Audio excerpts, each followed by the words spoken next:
Hi everybody, it's July 9th, 2025. We need to learn that emotions are a beautiful reality that are contained within us and also surround us. Emotions create boundaries almost effortlessly. And by these boundaries, I mean they keep us in check into a space of mind which we allow them to the capacity that we allow them to. And sometimes these emotional boundaries keep us safe and they keep us on a succinct and defined path forward and deeper into wisdom. But sometimes when you are a slave to your emotions, they create boundaries that keep you in a sort of mental prison where you can't expand upon or expand above to see down onto your problems so you can solve them. And so you become consumed by your problems and you let your problems form your identity. And from that, forming that identity from your problems, you see yourself as something that is undefined or as something that is dark or something that is needy. And that is why emotions are volatile and can create boundaries that are unhealthy. Now, I love life and I am all for the pleasures of life as much as anybody, but I know that there's a limit to how we should interact with certain pleasures.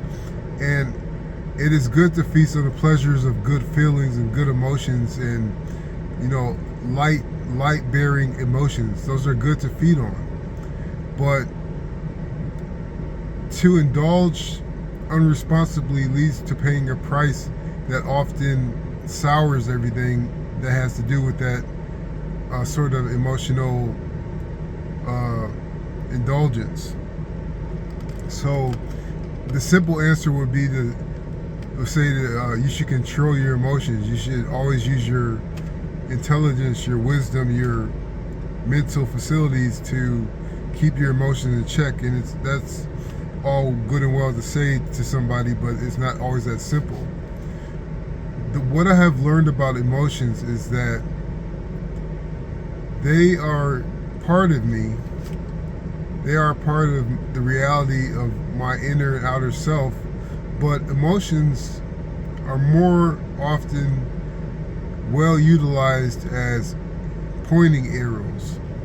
So when people talk about being triggered, they are usually talking about an emotional response to a situation or a person or some line of words that they come across that triggers something that garners a response from them emotionally.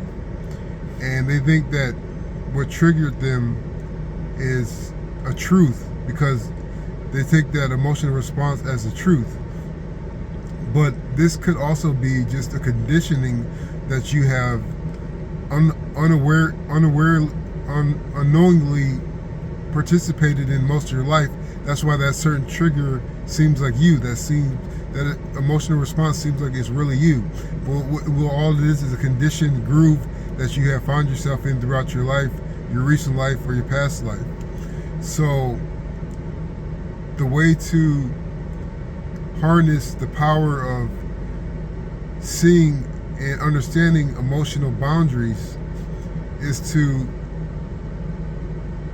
have a willingness to always learn about yourself in different aspects in the darkness. Shine light upon your mind and how it deals with emotions in the darkness. Ask the Father for help to see. Ask the Father for help to see what it is you want to see to get out of what is hindering you when you are dealing with these emotional boundaries that keep you feeling drained and darkened and uninspired and disheartened. And like I said, the key to everything that in the spiritual path, one of the keys to everything is to take every struggle as an opportunity to get happy when you come through the struggle. Say, I'm going to learn to use my spiritual powers to break out of this certain pitfall that I always come across. Like right now, I'm aware that I'm going through this. This is an awesome opportunity to learn how to become spiritually powerful, to help myself, to help my loved ones, to transcend upon what is sickening this entire human race. I could be the person or a group of people that are rising above, and I could help others and my loved ones. So there are many ways to study emotions and to begin this journey to deepening yourself, but the first is always to be aware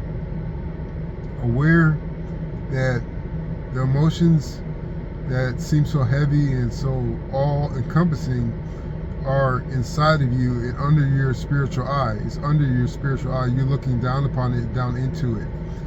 And